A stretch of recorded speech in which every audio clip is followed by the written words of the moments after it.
Oh, habebdes. Ayan, nagluto ako ng tinola mga bebs. Nilagyan ko ng baked bagyo, cabbage, at saka ng potato. Ayan. Ng patatas.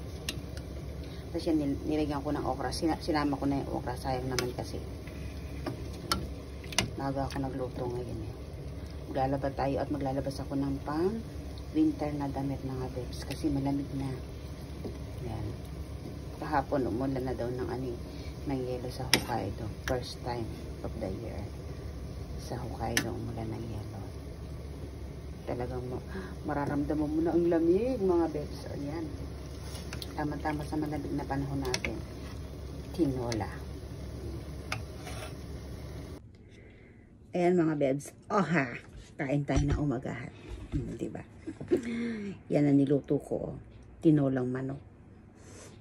Sarap. Nilagyan ko rin siya ng tanglad eh.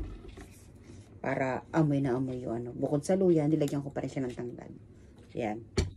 Ating Philippine shoyu. Toyo.